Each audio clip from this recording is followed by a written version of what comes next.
మనం శరీరం కాదు ఆత్మ, అంటే మనం మ్యాటర్ కాదు energy. We are not matter, we are energy bodies అన్నారు దీంట్లో పత్రిజీ గారు. అంటే మనం ఏం తింటామో, ఏం ఆలోచిస్తామో, మన వర్డ్స్ ఏంటి, మన ఎన్వైరన్మెంట్ ఏంటి, మనం ఎవరితో ఉన్నాం అనేది చాలా చాలా ముఖ్యం అన్నారు మనకి.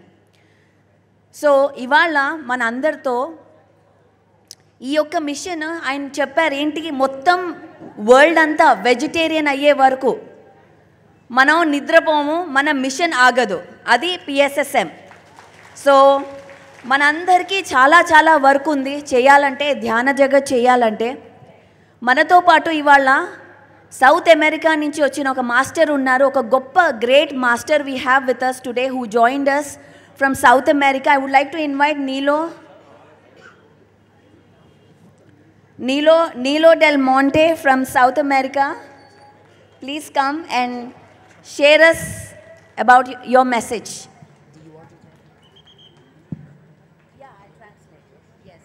Hello everyone, it's a pleasure to be here with you all. I was asked to talk today a little bit about diet, the food that we eat, and I'm happy to do that with such an amazing audience. You know, when I got into the United States, I started eating a lot of bad food. Eat fried, oily, not healthy food, and my body started getting bad and sick. నేను Cuba నుంచి వచ్చారు. Cuba నుంచి United స్టేట్స్కి వెళ్ళినప్పుడు అప్పుడు నేను ఒక్కడనే ఉండేవాడిని, చాలా చాలా బ్యాడ్ ఫుడ్ తినేవాడిని. So I went to the doctor and the doctor told me that I had high blood pressure. I was having headaches every day and I was feeling low energy, and they prescribed me medicine for the high blood pressure, and I was 21 years old. So for 3 years I had one pill every day for the high blood pressure. మీకు అర్థమయ్యే ఉంటుంది. ఆ bad food వల్ల తన శరీరంలో చాలా problems వచ్చాయి. తను 21 ఏళ్ళప్పుడే తనకి హై బీపీ ఉండేది, హెడేక్స్ అలాంటివన్నీ ఉండేవి. డాక్టర్ దగ్గరికి వెళ్తే 3 years వరకు ఒక టాబ్లెట్ వేసుకోమని చెప్పారు. Alongside that, I was very depressed, so I was in a very dark space in my life. During that moment, I didn't have any tool to take me out of this.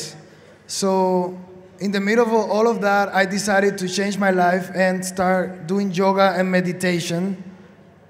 So ఆ టైంలో తను చాలా డిప్రెస్డ్గా కూడా ఉండేవారు, చాలా లో energy, చాలా డిప్రెస్డ్గా. అలా ఉన్న సమయంలో తను యోగా అండ్ మెడిటేషన్ అనేది మొదలుపెట్టారు. And after 1 month of being meditating and doing yoga, I understood that I could not eat any more animals or animal products. And I understood that if I wanted to have a clear mind, I needed to have a clear body as well. ఒక month తర్వాత yoga meditation చేసిన తర్వాత తనకు అర్థమైంది తను ఇంకా animal food తినకూడదని తనకే అర్థమైంది. ఆ తర్వాత తనే అది వదిలిపెట్టి ఇది కంటిన్యూ అయ్యారు, శాకాహారి అయ్యారు. So I've been vegan mostly and vegetarian sometimes since 11 years now. తను మోస్ట్లీ వీగన్ అంటే పాలు ఉన్న పదార్థాలు, ఏ డైరీ పదార్థాలు లేకుండా కూడా ఉన్నారు, కానీ అప్పుడప్పుడు వెజిటేరియన్ అవుతారు. అలా ఇప్పటి వరకు 11 years అయ్యింది. I want to share with you guys that I was speaking 1 month ago with the president of a worldwide organization. It's a happiness organization, and he was telling me that they made a study in the world, and they found out that the people who die younger in this planet is not the doctors of the politicians and the high stress work-related people. It's the people, they found out that the people who die younger is the people who kill the animals in the shelters. So in the United States, for example, if you find a dog on the street, they will take it to a shelter and they will have them for some days there. If they is adopted, then it's released. But it's not, they would kill them or put them to sleep. These people who perform this act of put them to sleep is the people who dies younger. Happiness అనే ఒక institute study ప్రకారం తెలిసింది ఏంటంటే చిన్న ఏజ్లో మరణించే వాళ్ళు ఎవరో హై స్ట్రెస్ డాక్టర్స్ అలాంటి వాళ్ళు కాదు, ఎవరైతే ఒక యానిమల్స్ని ఒక షెల్టర్లో ఉన్న యానిమల్స్ని చంపుతారో ఆ యాక్ట్ అది పర్ఫామ్ చేస్తారో వాళ్ళు తొందరగా చచ్చిపోతారని చెప్పి ఆ స్టడీలో తేలింది. So what this means? It means that if you make other living beings suffering, if you take the courage to end the life of another being that is sentient and is our brother and sister and is part of who we are, you take that pain within you. And even if you don't know that it's happening, it is happening. And these have a negative impact in not only in your body, in all your system, energy system, mind, everything. మనం ఎప్పుడైతే మన brothers sisters అయిన జంతువులని కానీ పక్షులను కానీ బర్డ్స్ని కానీ చంపుతామో వాళ్ళ యొక్క పెయిన్ని మనం తీసుకుంటాం. అది మన మొత్తం ఎనర్జీ సిస్టమ్నే లో చేస్తుంది. అది మనల్నే కాదు మన మొత్తం ప్లానెట్నే ఎఫెక్ట్ అవుతుంది. So I understood the importance of being an example without judging others. And this is something that I really want to share with you all today, because we are a conscious community. We are conscious being doing the conscious work of working in ourselves for a better collective, for a better planet. But it's very important that we understand that we don't have the right to judge others, to judge the ones that are not vegetarian, for example, because the conscious always understand the unconscious. The unconscious doesn't know that is one. It creates separation, but the conscious knows and understands. In the same way that God creates all life and doesn't judge its creation, we should not judge those who don't do what we do yet. We should become an example, and we should give information without judgment, understanding that everyone is in a process and we should respect that. మన concept no judgement అనేది చాలా బాగా explain చేశారు. ఏంటంటే మనం ఒక conscious community, అంటే మనం వెజిటేరియన్ అయినంత మాత్రం ఎవరైనా నాన్ వెజిటేరియన్ ఉంటే వాళ్ళని జడ్జ్ చేయకూడదు మనం. ఎందుకంటే మన కాన్షియస్ మైండ్కి ఆ సెపరేషన్ అనేది తెలుసు, మన సబ్ కాన్షియస్ మైండ్ అన్కాన్షియస్ మైండ్కి అది తెలీదు. మనం ఇన్ఫర్మేషన్ ఇవ్వాలి, మన డ్యూటీ మనం చేయాలి, కానీ జడ్జిమెంట్ లేకుండా మనం ఈ యొక్క నాలెడ్జ్ని మన అందరికీ చేరాలి. So all of this is my personal experience, and I understood that even if I tell a lie to myself, I try to tell a lie to myself that I'm not eating an animal, or just because I'm eating meat, it's okay, it's just today, or it's dead already, or I didn't see how it was killed. That's a lie. We have a conscience, and the conscience that is always present and is always observant knows and will always remember, and that's how life is. So I choose consciously to eat living foods, not harm to any beings, and it feels great. This is my personal experience. It feels happy. I feel amazing. And my wish for you all is to continue doing this job and remember not judge who is not in that place, and keep growing as a conscious community. Thank you. ఆయన last message, మనం ఒక conscious కమ్యూనిటీగా మనం work మనం చేస్తూ వెళ్ళాలి. Is very very very happy మన ఈ యొక్క మూమెంట్ని చూసి. Thank you Nilo. Thank you so much. Yes, మనకి ఇప్పుడు అనుకునేది ఏంటి, ఏది చదువు, ఏది మనం ఆలోచిస్తామో, ఏది నమ్ముతామో, ఏది మాట్లాడతామో చాలా చాలా ముఖ్యం. అలాగే ఏది చదువుతామో కూడా మన ఎనర్జీ సిస్టమ్ని మారుస్తుంది. ధ్యాన జగత్ అనే మ్యాగజైన్ ప్రతి ఒక్క తెలుగువారి ఇంట్లో ఉండాలి. సో అది మీరు అందరూ సబ్స్క్రైబ్ చెయ్యాలి. పిరమిడ్ ఆపోజిట్గానే ఆ స్టాల్ ఉంది. అందరికీ ఈ ఫ్రీ బుక్స్ కూడా ఇస్తారు. సో మీరు తప్పకుండా వెళ్ళి ఈ యొక్క బుక్ని మీ ఫ్రెండ్స్కి, ఫ్యామిలీకి గిఫ్ట్ ఇవ్వాలి. మీరు సబ్స్క్రైబ్ చేయండి. ధ్యాన జగత్ చందాదారులకు అందరికీ పిరమిడ్కి ఎదురుగా ఉన్నటువంటి ధ్యాన జగత్ స్టాల్లో ఈ బుక్ ఇప్పుడు కట్టే వాళ్ళకి కానీ ఇంతకుముందు కట్టి ఉన్న వారికి కానీ ఈ బుక్ ఉచితంగా ఇవ్వబడుతుంది, ఎంతమందికైనా, ఎన్ని వేల మందికైనా. అది thank you. Pragathi Nagar team చూశారా? వీళ్ళంతా గత 30 రోజుల నుంచి డొనేషన్స్ షాప్కు ఇంటింటికి, నిజాంపేట్ లక్ష్మీ మేడం యొక్క బృందం. నిజాంపేట్ రోడ్ అండి, కుక్కట్పల్లి. పద్మావతి గారు సెంటర్ పెట్టారు. తర్వాత డొనేషన్ బుక్స్ తీసుకొని వీళ్ళందరూ కలిసి బండారు లేఅవుట్లో అందరూ మహిళలందరూ అంతా కొత్త వాళ్ళు, కొత్త బ్యాచ్ వీళ్ళంతా. సో ఈ జన మహాయాగాన్ని అన్నదానానికి ఎంతో అద్భుతంగా వర్క్ చేశారు. మరి మేడం గారి మాటల్లో మేడం ఇచ్చేయండి మేడం గారికి బిగ్ క్లాప్స్. కొత్త వాళ్ళు ఇంత ఇన్స్పిరేషన్తో చేశారంటే నిజంగా చాలా చాలా హ్యాపీగా ఉంది, చాలా ఆనందంగా ఉంది. ఇలాంటి వాళ్ళని చూస్తే ఇలాంటి యజ్ఞాలు ఎన్నైనా చేయొచ్చు అనే కాన్ఫిడెంట్ మాకు పెరుగుతుంది. Thank you madam. ఒక్క నిమిషం మేడం.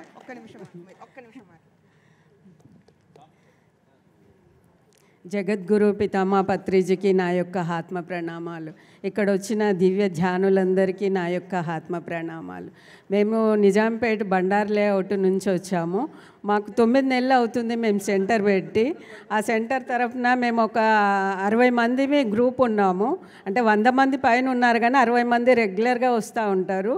వాళ్ళందరూ కూడా ఒక గ్రూప్గా చాలా బాగా చేస్తారు. ఇంకా పైకి వీళ్ళందరూ ఎదగాలని, ఒకరొకరు ఒక 100 మందిని ధ్యానులుగా చేయాలని నా సంకల్పము. ఎప్పుడు ఎవరికి ధ్యానం నేర్పియాలన్నదే ఉంటుంది నాకు. థ్యాంక్ యూ పితామా, thank you Swarnamala Patri madam, thank you. నాకేం మాట్లాడలేదు. థ్యాంక్ యూ అమ్మా. Big class. అండమాన్ సురేష్ గారు. సో సురేష్ గారితో చాలా చాలా చాలా మెమరీస్ ఉన్నాయి. 2004లో కరెక్ట్గా మనం వెళ్ళాము. మ్యూజిక్ ఆపండి, నేను మాట్లాడుతుంటే వాళ్ళు సన్మానం చేస్తారు. మారాం గారు, అప్పుడు నేను వెళ్ళింది ఎంజాయ్ చేద్దామనే వెళ్ళాను. అప్పుడు నేను స్టూడెంట్, ఏదో అండమాన్ వెళ్తున్నా నేను వెళ్దామని. కానీ ఆయన మొత్తం ఫ్యామిలీని చూసి ఎంత ఇన్స్పైర్ అయ్యామంటే, అండమాన్ అసలు అక్కడ ఉన్న ట్రైబల్ పీపుల్కి కానీ అక్కడ ఉన్న ఫ్యామిలీస్కి కానీ ఎంత బాగా మెడిటేషన్ చేర్చింది అనేది మారాం గారు కూడా చాలా చాలా చాలా కృషి చేశారు ఆ రోజుల్లో. సో ఆయనకు కూడా చాలా thank you.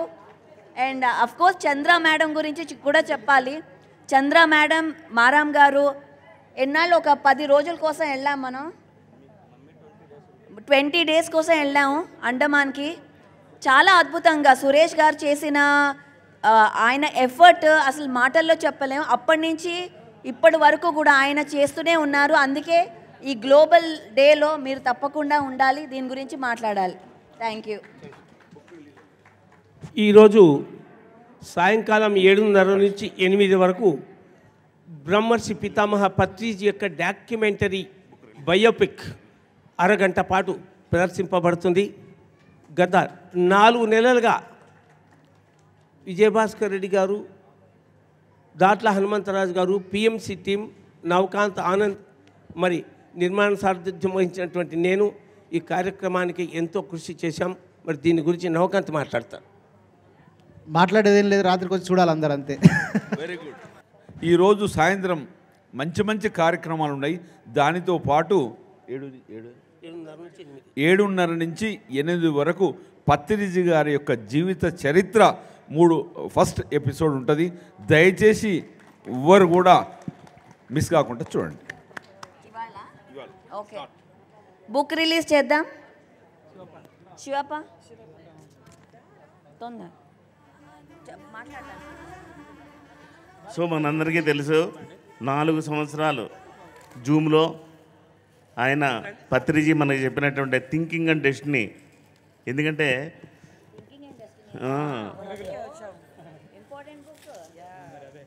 So about that ఎన్ని జూముల్లో ఎన్ని సెషన్స్లో థింకింగ్ అండ్ డెస్టినీ గురించి చెప్పుకుంటూ వచ్చారంటే పత్రిజీ, అసలు ఈ బుక్ అనేటువంటిది నిఘంటు, ఆధ్యాత్మిక నిఘంటు. ఇది తెలుగు వాళ్ళకి రావడం మీ అదృష్టం. చదవాలి, పెట్టుకోవడం కాదు. చెప్పు. ఈ బుక్ గురించి పత్రిజీ మనకి శివప్ప గారు చెప్పినట్టు ఎన్నో జూమ్స్లో చెప్పారు. సో అది చదవడానికి ట్రై చేస్తే చాలా కష్టం అనిపించింది నాకు కూడా. రాజన్ గారి చేత మళ్ళీ మనకి పిఎంసి వ్యాలీ నుంచి ఎన్నో ఎపిసోడ్స్గా కూడా ఇంగ్లీష్లో చేశారు. ఇది పిఎంసి యూఎస్ఏ వాళ్ళు కూడా చేశారు. నిజంగా మన అదృష్టం ఇది తెలుగులో తీసుకురావడం. ప్రతిసారి చదువుతూ ఉంటే అర్థమైనట్టే అనిపిస్తుంది, మళ్ళీ చదివితే కొత్తగా అనిపిస్తుంది.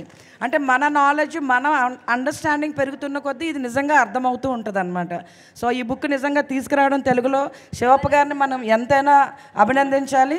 సో వైజాగ్ రమాదేవి మేడం దీన్ని ట్రాన్స్లేట్ చేశారు, ప్రయత్నించారు మ్యాక్సిమం దీన్ని. అలాగే స్వర్ణలత మేడం ఎంతోమంది మళ్ళీ దాన్ని రివైజ్ చేశారు దీన్ని. సో నిజంగా ప్రతి ఒక్కరూ మనం ధ్యాన మహాయాగం నుంచి ఏదైనా తీసుకెళ్ళాలి అంటే దీన్ని తీసుకెళ్ళాలి అందరూ ఇంటికి. మన సెంటర్స్లో, మన ఊర్లో ఖచ్చితంగా మన ఇంట్లో ఉండాలి, అందరి చేత చదివించాలి. థ్యాంక్ యూ శివప్ప గారు దీన్ని తెలుగులో తీసుకొచ్చినందుకు. అందరికీ నమస్కారం. హాయ్ మాస్టర్స్, ఎలా ఉంది పత్రిజీ ధ్యాన మహాయాగం? సూపర్ కదా. మరి సార్ ఎప్పుడు అందరికీ, మాస్టర్స్ అందరికి కూడా మీకు ఏ రవ్వంత శాంతి తక్కువ ఉన్నా, పీస్ఫుల్ తక్కువ ఉన్నా అండమాన్ నికోబార్ ఐలాండ్స్ వెళ్ళి అక్కడ శాంతిని సంపాదించుకుంటూ తిరిగి మళ్ళీ ముఖ్య భూమికి రండి అని చెప్పేవారు, అవునా కాదా? మరి ఇంత చక్కనైనటువంటి ఈ పత్రిజీ ధ్యాన మహాయాగాన్ని నిర్వర్తిస్తున్న మన హైదరాబాద్ ట్రస్ట్ మెంబర్స్ వారందరికి కూడా పేరు పేరున ధన్యవాదాలు తెలియజేసుకుంటూ, మరి ఎక్కడెక్కడో ఉన్నటువంటి మనందరికి కూడా ఈవేళ ఒకే వేదికపైకి తెచ్చినటువంటి మన ప్రీతమ గురువు బ్రహ్మర్షి సుభాష్ పత్రిజీ మరియు స్వర్ణమాల అమ్మ, మరి తదితర మాస్టర్స్ అందరికి కూడా మరొక్కసారి మీ అండమాన్ మాస్టర్స్ తరఫున ధన్యవాదాలు తెలియజేసుకుంటున్నాం. ముఖ్యంగా ఈసారి ఈ ప్రపంచమంతా ధ్యానమయంగా ఉన్నది మన లక్ష్యం. అండమాన్లో 2024లో నువ్వేం చేస్తావు అని చెప్పు, మేమేం చేయాలి, నువ్వేం చేస్తావు. ముఖ్యంగా ఇదివరకు అండమాన్లో తెలుగు అన్నదే ఎక్కువ మేము ప్రచారం చేయగలిగాము. తక్కిన సాధనాలు అంటే వేరే లిటరేచర్, తమిళ్ కానీ బెంగాలీ కానీ హిందీ అయితే ఎంతో కొంత మనకు దొరుకుతుంది. முக்கியங்க தமிழ் மாஸ்டர்ஸ் உங்கள் எல்லோருக்கும் ஒரே ஒரு விண்ணப்பம், நீங்கள் வந்து அண்டமான் சொசைட்டிக்கு செய்ய வேண்டிய கடமை, செய்ய வேண்டிய கர்ம, செய்ய வேண்டிய சகாயம் மூணுமே இருக்குது. ப்ளீஸ் தமிழ் மாஸ்டர்ஸ் நீங்கள் வந்து தமிழ் லிட்ரேச்சர், தமிழ் தியான தமிழகம் புக்ஸ் எல்லாமே நீங்கள் அனுப்பணும். நீங்கள் இப்போ வந்து அங்கே சேர்மன் கூட செல்வி மேடம் எங்களுக்கு எல்லா விதமான சகாயம், எல்லா ஹெல்ப்பும் இருக்கிறாங்க. இப்போது யார் ஜெயிச்சு வந்தாலும் எல்லாம் நம்ம फ्रेंड्स தான் இருக்கிறாங்க இப்போ. प्लीज़ तमिल मास्टर्स, उसी तरह हम ध्यान बंगाल मास्टर्स को मैं निवेदन करता हूँ कि आप लोग जितना भी हो सके हिंदी में लिटरेचर और बंगाली में लिटरेचर आप जितना हो सके उतना जल्दी और ज़्यादा भेजिए, ताकि हमारा प्रचार में बहुत मदद हो जाएगा. प्लीज़ మా భాస్కర్ రెడ్డి బాబాయ్ మెడ మీద బందూకు పెట్టి మరి 2 నిమిషాలు ఇచ్చి నువ్వు మాట్లాడు బాబు అంటే ఏం మాట్లాడదని చెప్పండి. ముఖ్యంగా మాస్టర్స్ మీకు అండమాన్ మాస్టర్స్ అంటే 3 నిమిషాలు తీసుకోండి. మీకు అండమాన్ మాస్టర్స్ అంటే ఏ 2-3 తెలుసండి, ఏ సురేషో, ఏ కామేశ్వరరావు గారు, ఏ చంద్రమౌళి గారు. కానీ మా వెనుకున్న మహాశక్తులు, మాకంటే గొప్ప జ్ఞానులు, గొప్ప తెలివైన వారు, గొప్ప జ్ఞానంతో నిండి ఉన్నవారు చాలామంది ఉన్నారు. మాస్టర్స్ అందరు కూడా ఎంతో కష్టపడుతూ, ఎంతో శ్రమిస్తూ వాళ్ళు ఏ ప్రోగ్రామ్స్ అయినా, ఏ క్లాసులైనా చాలా కష్టపడుతున్నారు. మరి అండమాన్ నుంచి లిటిల్ అండమాన్ అని ఒక ఏరియా ఉంది. 2003లో కొంతమంది వచ్చారు. తర్వాత 2004లో పత్రి మేడం, మన పరిమళ పత్రి గారు, మారం శివప్రసాద్ గారు, మహానందే గారు, మారం శివప్రసాద్ గారు వాళ్ళ మిస్సెస్ అందరు కూడా వచ్చి దరిదాపు ఒక 15 రోజులు ఉండి చాలా చక్కగా అన్ని అందాలు చూసి ఆస్వాదించి క్లాసులు పెట్టి మమ్మల్ని అందరినీ ఉత్తేజపరిచి ఒక మాస్టర్స్గా తీర్చిదిద్దడంలో అంటే 2 దశాబ్దాల కిందట ఎంతో సహాయపడ్డారు. ముఖ్యంగా అప్పుడు పత్రి మేడం చూసి చాలా అక్కడ మాస్టర్స్ నేర్చుకున్నారు. అదేవిధంగా అప్పుడు పరిమళ పత్రి గారు కూడా స్టూడెంట్గా ఉండేవారు. వారు కూడా చాలా స్ఫూర్తినిచ్చారు అక్కడ చిన్న వయసు వాళ్ళందరికీ కూడా. అదేవిధంగా అప్పటి నుంచి ఇప్పటి వరకు కూడా డాక్టర్ జీకే గారు, పద్మ మేడం, డాక్టర్ జీకే గారి ధ్యాన వృక్షం నుండి అన్ని కొమ్మలు మొత్తం మాకు సహాయపడుతూనే ఉన్నాయి. అదేవిధంగా భారతదేశ నలుమూలల నుంచి వచ్చిన మాస్టర్ అందరికి కూడా పేరు పేరున మేము అండమాన్ సొసైటీ వారందరి తరపున ధన్యవాదాలు తెలియజేస్తున్నాం. మాకిప్పుడు రాను మంచి లేట్ బట్ లేటెస్ట్ మంచి మాస్టర్స్ కూడా దొరుకుతున్నారు. ముఖ్యంగా అక్కడ ఆంధ్ర అసోసియేషన్ వారు మనం చేస్తున్న కార్యక్రమాలకు చాలా అభినందించి మేము చేసిన కార్యక్రమాలు మేము చేయలేకపోతున్నాం, కాకపోతే తెలుగు వెలుగు ప్రపంచానికి అందివ్వాలి, అది ఆధ్యాత్మిక వెలుగు అన్నది అక్కడ ఆంధ్ర అసోసియేషన్ వారు చాలా ప్రభావితమై మొన్న ఇక్కడ నుంచి మీరు పంపించిన ఇన్విటేషన్స్ని పంపిస్తే వారు కొన్ని వేల మందికి పెట్టారండి. ఆంధ్ర అసోసియేషన్ వారందరికి కూడా మేము పేరు పేరున ఇక్కడ ధన్యవాదాలు తెలియజేస్తున్నాం. ముఖ్యంగా ఒక విషయం చెప్పుకోవాలి, అప్పుడే రోసయ్య గారు ముఖ్యమంత్రిగా ఉండేటప్పుడు అండమాన్ నుంచి ఆంధ్ర అసోసియేషన్ అధికార వర్గం అంతా వచ్చేటప్పుడు వారిని కలిసిన తర్వాత అదే సమయంలో ఇక్కడ ధ్యానయజ్ఞం జరుగుతూ ఉంది. ఈ సభాముఖంగా దాట్ల రాయగజపతిరాజు గారికి మేము చాలా ధన్యవాదాలు చెప్పుకోవాలి. అప్పుడు ఆంధ్ర అసోసియేషన్ మెంబర్స్ అందరికి కూడా సన్మానం చేసి పంపించారు. అదేవిధంగా ఇప్పుడు పత్రిజీ లేరన్న కొరత అయితే నాకు అనిపించట్లేదు. ప్రతి ట్రస్ట్ మెంబర్ కూడా పత్రిజీ లాగానే మనకు ఆదుకుంటున్నారు, అభిమానిస్తున్నారు, అభినందిస్తున్నారు. అంతా కూడా పత్రి సార్ లేరన్న ఒక ఇదైతే మాకు లేదు. చాలా విషయాలు ఉన్నాయి, నెక్స్ట్ టైం దొరికితే మళ్ళీ చెప్పుకుందాం సార్. అంతా ట్రస్ట్ మెంబర్స్ అంతా మెడ మీద గన్ను పెట్టి నిల్చున్నారు, వెనకాల చూస్తున్నారు కదా. రేపు గ్లోబల్ డే అండి, మనం గ్లోబల్ డే రోజు అండమాన్ కూడా ఉండాలి, మీరు రావాలి. థ్యాంక్ యూ అమ్మా, థ్యాంక్ యూ వెరీ మచ్. ఒక ధ్యాని తన యొక్క అనుభవాలు ఎలా ఉంటాయన్నది ఈ బుక్ చూస్తే మనకు అర్థమవుతుంది. ఈయన గిరినాథరావు గారని ఆయన కీర్తిశేషులు, హెడ్ మాస్టర్గా ఉంటూ ఒక ధ్యాన కుటుంబంలోకి వచ్చి 1994 నుంచి 2000 సంవత్సరం వరకు ఆయన రోజుకు 10 గంటల ధ్యానం చేసి రోజు షిరిడి సాయిబాబాతో, శివ మాస్టర్తో మాట్లాడుతూ తన అనుభవాలన్నింటినీ ఇందులో సంకలనం చేసి రాశారు శేషసాయరాజు. దాన్ని ఇది 5వ ముద్రణ. సో ఇది అందరికీ మేము ఉచితంగానే ఇస్తున్నాము. ఇచ్చేసండి, మీరు ఇచ్చేయండి బ్యాగ్లో. ఫ్రెండ్స్, రిసెప్షన్ కాంప్లెక్స్లో ఈరోజు జరిగే కార్యక్రమాలు ఏంటంటే, రిసెప్షన్ కాంప్లెక్స్లో స్పిరిచువల్ కౌన్సిలింగ్స్ ఉన్నాయి 10 నుంచి 2 వరకు. అట్లాగే మెడిటేషను 3 to 5 మెడిటేషన్ ఉంది, 2 hours మెడిటేషను. అట్లాగే పిరమిడ్స్ తయారు చేయడం మీద వర్క్షాప్ ఉంది, మీకు అన్ని రకాల పిరమిడ్లు ఎట్లా తయారు చేయాలో నేర్పిస్తారు మీకు. అట్లాగే ద్వారకా సభా ప్రాంగణంలో youth awakening inner potential program ఉంది. అట్లాగే ఈవినింగ్ 2 to 5 సీనియర్ మాస్టర్లతో మెసేజెస్ ఉన్నాయి, 2:30 to 5. ద్వారకా నివాసు బిల్డింగ్లో అఖండ ధ్యానం ఉంది, 11 రోజులు అఖండ ధ్యానం నడుస్తుంది. అట్లాగే పార్వతీ పిరమిడ్లో హిందీ ఇంగ్లీష్లో ప్రోగ్రామ్స్ జరుగుతున్నాయి. వీటన్నిటికీ కూడా మీరు అటెండ్ అవ్వండి. పాంప్లెట్స్ కూడా మీకు అవైలబిలిటీ ఉంది, చూసుకోండి.